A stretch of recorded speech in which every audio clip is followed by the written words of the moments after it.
Hello everyone. आज हम सुनेंगे वांग जियानेफेब माय रूथलेस लवर का next part. Okay, let's start.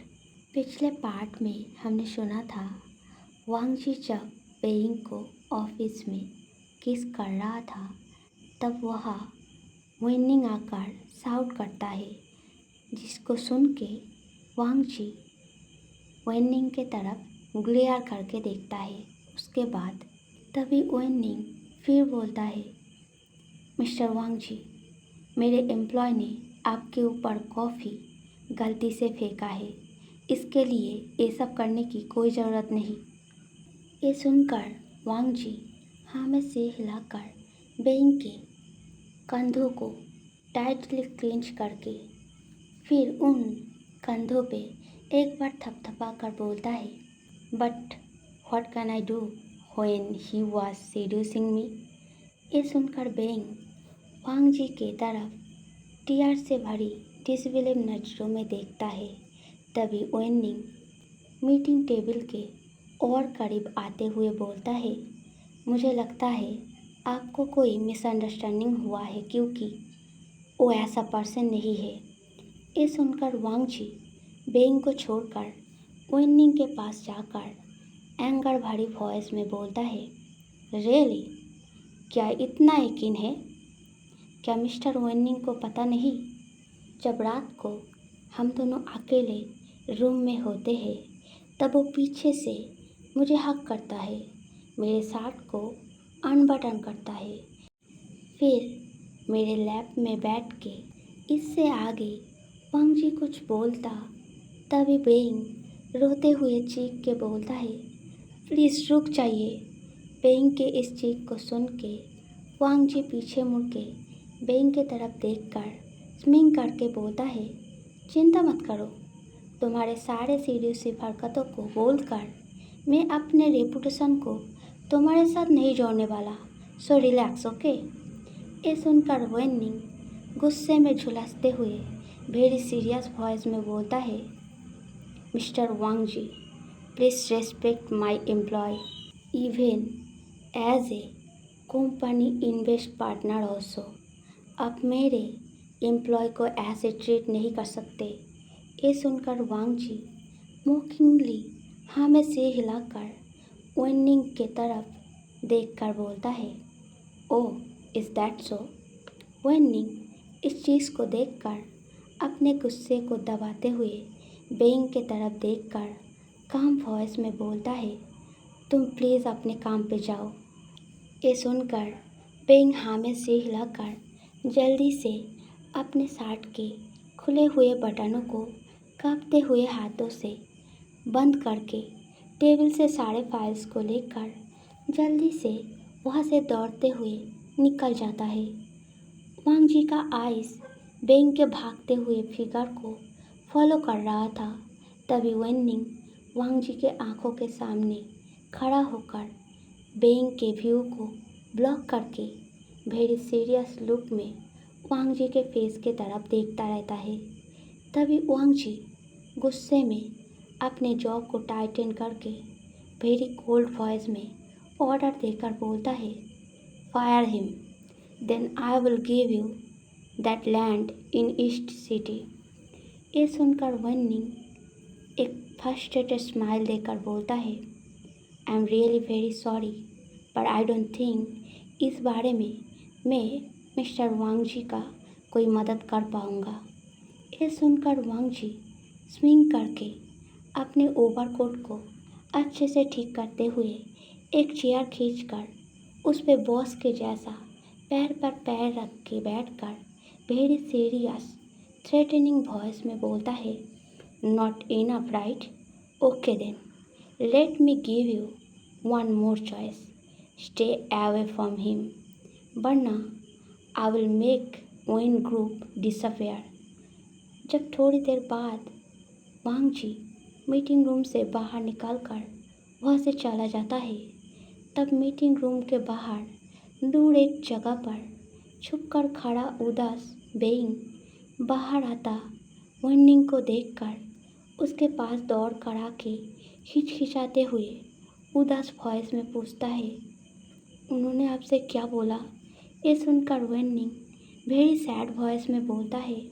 He said, अगर मैंने तुमको काम से नहीं निकाला तो वो मेरे कंपनी को तबाह कर देगा। ये सुनकर बेइंग बहुत शॉक्ड होकर गिल्टी भरी वॉइस में बोलता है। आई एम सॉरी सर, मेरे वजह से आपको ये सब झेलना पड़ा। आप चिंता मत कीजिए, मैं अभी उनसे जाकर बात करता हूँ। ऐसा बोलकर बेइंग वहाँ से जाने के लिए एक कदम आगे बढ़ाता है। तभी वेन्निंग बेइंग के हाथ को पकड़ के अपनी बाहों में खींचकर उसे टाइटली हक करके बोलता है। कोई ज़रूरत नहीं है, मैं सब कुछ संभाल लूँगा, तुम फिक्र मत करो।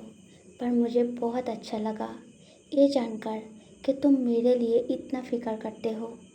बट क्या तुम्हारा मिस्टर वांग जी के साथ कोई रिलेशन है? वरना वो तुम्हें ऐसे क्यों ट्रीट कर रहे थे? ये सुनकर वेन्निंग के बाहों के बीच छुटकारा पाने के लिए रेसिस्ट करता हुआ बेइंग एकदम से शांत होकर वेरी उदास सहमे वॉइस में बोलता है। ऐसा कोई बात नहीं है, वो बस मुझसे नफरत करते हैं इसलिए। वैसे बेइंग ने बस इतना बोला था। तभी वेन्निंग बेइंग को और भी टाइटली स्क्वीजिंग हक करके एक हाथ से उसके सिर के बालों को सहलाते हुए वेरी केयरिंग वॉइस में बोलता है। डोंट वरी, कुछ भी हो जाए मैं हमेशा तुम्हारे साथ रहूँगा। वेन्निंग ये सब बोल रहा था तभी वहाँ पर वांग जी आ जाता है। दूर से बेइंग को ऐसे किसी और के बाहों में देखकर वांग जी बहुत ज़्यादा शॉक्ड होकर एकदम से स्टैचू के जैसा खड़ा हो जाता है। तभी बात करते करते वांग जी के तरफ आँख पड़ते ही वेन्निंग वांग जी के तरफ देखकर एक एविल स्मिंग करके बेइंग के सिर पर एक लविंग जेंटल किस करता है, जिसको देखकर वांग जी का गुस्सा लिमिट क्रॉस कर जाता है।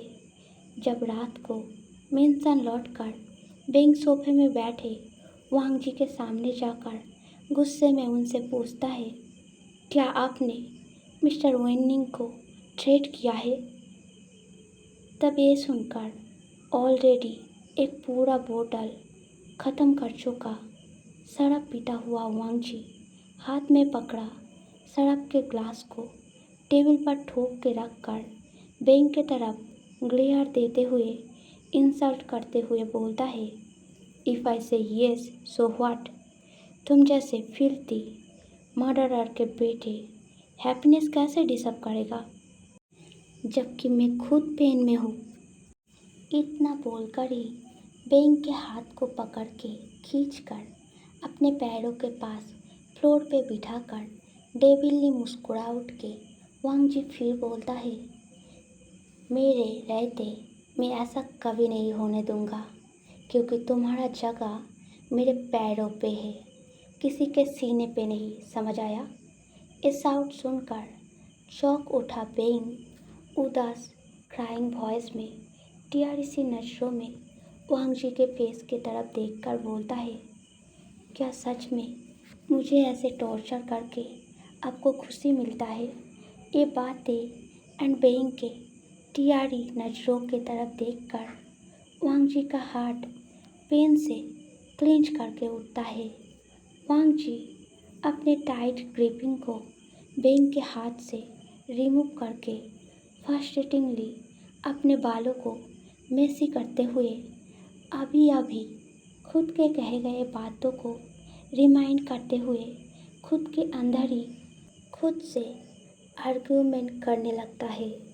वांग जी का ये हालत देखकर बेइंग अपने टीयर से भरे आंखों को पोंछकर चुपचाप वहाँ से उठ खड़ा होकर जाने लगता है।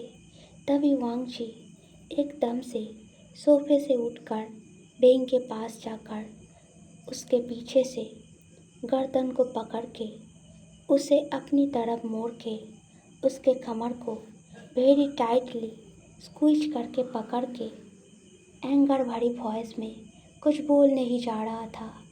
तभी बेइंग रोते हुए बोलता है, आपको पता है, एक दिन सबसे ज़्यादा सेफ मैं आपके बाहों में ही महसूस करता था, पर अब आपके ही वजह से मैं आपसे सबसे ज़्यादा डरने लगा हूँ। पास्ट के एक किसी पल के फीलिंग्स के वजह से ही सही, क्या आप प्लीज़ मुझे फ्रीडम दे सकते हैं? मैं मेरे पास्ट के बचे कुचे बाकी फीलिंग्स भुलाना नहीं चाहता। बेंग को रोते हुए ये सब बातें बोलते हुए देखकर वांग जी का गुस्से भरा आंखें एकदम से वेरी सॉफ्ट हो जाता है। वो बहुत ज़्यादा गिल्टी एंड सैड फील करते हुए धीरे धीरे बेंग के कमर एंड गर्दन से अपना हाथ हटा लेता है। उन्हें फर्स्ट का एक स्वीट मेमोरी याद आने लगता है, जहाँ पर वो बेंग को मैथमेटिक्स के कुछ रूल समझा रहा था एंड बेंग पढ़ते पढ़ते थक हार कर टेबल पर ही सो गया था। बेंग के वेरी इनोसेंट खूबसूरत सी स्लीपिंग फेस की तरफ वांग जी का नज़र पड़ते ही उनका मस्मराइज हार्ट उन्हें खींचते हुए बेंग के लिप्स के नज़दीक खींचने लगता है। जब वांग जी धीरे धीरे आगे बढ़ते बढ़ते बेंग के लिप्स के एकदम नज़दीक पहुंच जाता है, तभी बेंग नींद से जागकर धीरे धीरे अपना आंखें खोलता है।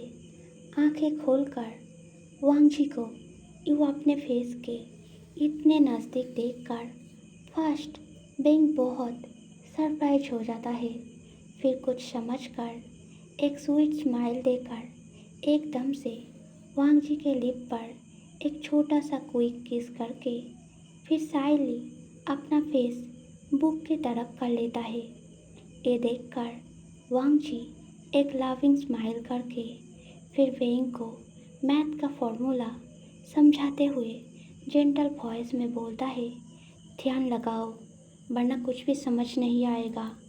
यहाँ से फ्लैशबैक ख़त्म होकर वांग जी सीधे प्रेजेंट में आकर रोता हुआ बेइंग की तरफ देख के डिसबिलीवली बोलता है, तुम मुझे छोड़कर जाना चाहते हो? इतना बोलकर वांग जी का वॉइस वापस से वेरी एंग्री हो जाता है। वो गुर्राते हुए बोलता है, ड्रीम ऑन, मैं तुम्हें कभी नहीं छोड़ूंगा। सारा जीवन तुम ऐसे ही मेरे साथ रहोगे, चाहे इससे तुम्हें कितना तकलीफ क्यों ना हो, मुझे कोई फ़र्क नहीं पड़ता। आफ्टर ऑल मैं यही तो चाहता हूँ। इतना बोलकर ही वांग जी बेंग को एकदम से गोद में उठाकर बेडरूम में ले जाकर बेड पर फेंक के फिर जल्दी से अपने ओवरकोट एंड शर्ट के बटनों को खोलते हुए अपने बॉडी के ऑल अपर क्लोथ एक झटके में खोलकर फ्लोर पर फेंक देता है। वांग जी के इस एक्शन को देखकर बेंग घबरा कर जल्दी से बेड से उठकर वहाँ से जल्दी से निकलने जाता है। बेंग रूम से बाहर निकलता उससे पहले ही वांग जी पास आकर बेंग को वाल पे पिन करके एकदम से उसे हंग्रीली किस करना स्टार्ट कर देता है।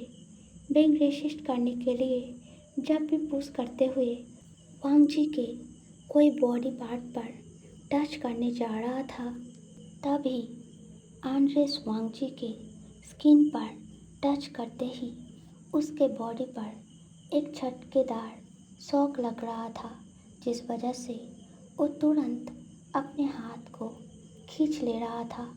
तभी वांग जी किस करते हुए ही बेंग को एकदम से अपने गोद में उठाकर फिर से बेड के पास आकर बेंग को लेकर बेड पर ले जाता है। तभी एक टाइम पर बेंग किसिंग के बीच ही रोते रोते कटे कटे वॉइस में बोलने लगता है, अब नशे में हो, प्लीज़ ऐसा कुछ मत कीजिए, प्लीज़ रुक जाइए, ये सब ठीक नहीं है। ये सुनकर वांग जी बहुत ज़्यादा इरिटेट होकर किस को ब्रोक करके बेंग के आंखों की तरफ इंटेंस नज़रों से देखते हुए बोलता है, क्यों नहीं, मुझे पता है तुम मुझे बहुत पहले से लाइक करते हो।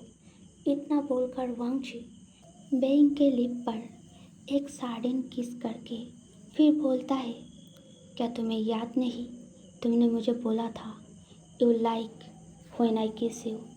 ये सुनकर रोता हुआ बेइंग एकदम से सिर नामे हिलाकर बोलता है, नहीं। ये सुनकर वांग ची दांतों को पीसते हुए बोलता है, सुनाओ, तुम उस वेनिंग को इतना पसंद करने लगे हो कि हम दोनों के पास्ट के सारे मेमोरी तुम धीरे धीरे भूलने लगे हो। That's why you behaving like this, हाँ? क्या तुम्हें अब उसका किस अच्छा लगने लगा है? ये सुनकर डिसबिलीवली वांग जी की तरफ देखता बेइंग गुस्से भरे वॉइस में बोलता है, मैंने पहले भी बोला है, मेरा उनके साथ वैसा रिश्ता नहीं है और ना ही मैं आपके साथ वैसा रिश्ता रखना चाहता हूँ, तो प्लीज़ मुझे छोड़िए। ये सुनकर वांग जी गुस्से में गुर्रा कर बोलता है, इज़ दैट सो?